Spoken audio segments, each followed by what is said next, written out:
का कारण है, पुण्य भी उतना ही बंधन का कारण है। अंतर इतना है कि पाप लोहे की जंजीर है और पुण्य सोने की जंजीर है। सोने के पिंजड़े में तोते को बंद कर दो तब भी बंधन है, और लोहे के पिंजड़े में बंद करो तब भी बंधन है। इसीलिए वेद ने कहा पुण्य पापे विधूय। पुण्य पाप जब दोनों समाप्त होते हैं तब कर्म बंधन समाप्त होता है। पुण्य रहेगा तो स्वर्ग जाओगे, स्वर्ग में सुख भोगने के बाद पुण्य नष्ट होगा तो फिर पृथ्वी पर फेंक दिए जाओगे। स्वर्ग में जाने वाले को फिर लौट के इसी धरती पे आना पड़ता है। गीता में भगवान ने कहा तेतम भुक्त्वा स्वर्गलोकम विशालम क्षीणे पुण्ये मर्त्यलोकम विशन्ति। पुण्य नष्ट हो जाने पर स्वर्गलोक से वो फेंक दिया जाता है। स्वर्ग क्या है? बोले आज के हिसाब से समझो तो 7 स्टार होटल है, सब प्रकार की सुविधा मिलेगी। लेकिन कब तक? बोले जब तक बिल का भुगतान करते रहे। बिल का भुगतान करते रहिए, पेमेंट करते रहिए तो 7 स्टार होटल के सारे आनंद लो, और जब पेमेंट बंद, जेब खाली, बोले तब उस होटल का जो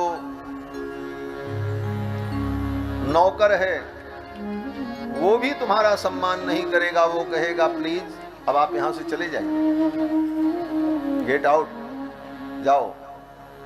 उसी प्रकार स्वर्ग में व्यक्ति को तब तक सुख मिलता है जब तक उसकी पुण्य की पूंजी होती है, और पुण्य की पूंजी एक दिन खत्म होती है। संसार में जो चीज संग्रह किया जाता है वह नष्ट भी होता है। ये सिद्धांत है, दार्शनिक सिद्धांत, फिलॉसफी का सिद्धांत है। चाहे जितना तुम रुपया बटोर लो, एक दिन वो नष्ट हो जाएगा।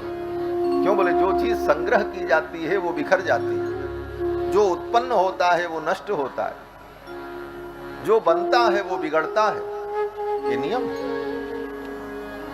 दोनों एक दूसरे के सापेक्ष हैं। इसी को सापेक्षता का सिद्धांत कहा जाता है विज्ञान में। जो वस्तु बनी है वो टूटेगी, बिगड़ेगी। तो पुण्य भी एक दिन नष्ट हो जाता है।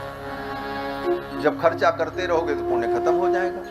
क्षीणे पुण्ये मर्त्यलोकम विशन्ति, फिर स्वर्ग से निकाल दिए जाए। यही स्थिति पाप की है। पाप भोगने के लिए व्यक्ति नरक में जाता है, और नरक में पाप भोगने पर जब पाप समाप्त हो जाते हैं उसके, तो फिर नरक से वो धरती पर फेंक दिया जाता है। फिर यहाँ आकर के वो पाप पुण्य करता है, फिर उन पाप पुण्यों का फल भोगने के लिए स्वर्ग नरक जाता है, फिर वो पाप पुण्य खत्म होते हैं, फिर इस धरती पे फेंका जाता है। यही अनादिकाल से जीव के साथ चल रहा है। पुनरपि जननम पुनरपि मरणम पुनरपि जननी जठरे शयनम। बार बार जन्म लेना, बार बार मरना, और पाप पुण्य के इसी बंधन में हम भटकते। वेदांत कहता है पाप करो मत। आज तक जो पाप किया उसे भगवान क्षमा करने को तैयार हैं।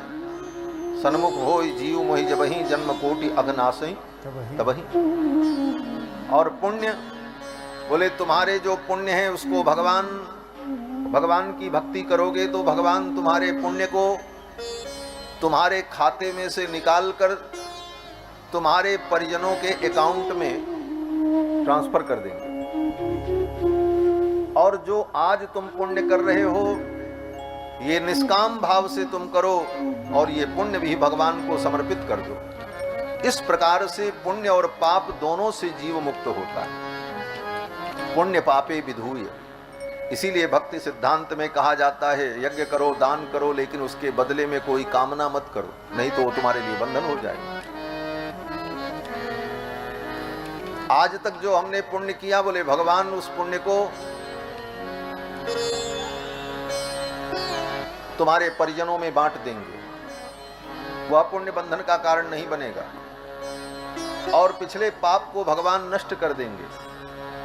शरणागति कर लेने के बाद, भगवान की भक्ति में लग जाने के बाद, अगर धोखे से भूल से कोई पाप हो भी गया तो भगवान कहते मैं उसको क्षमा कर दूंगा।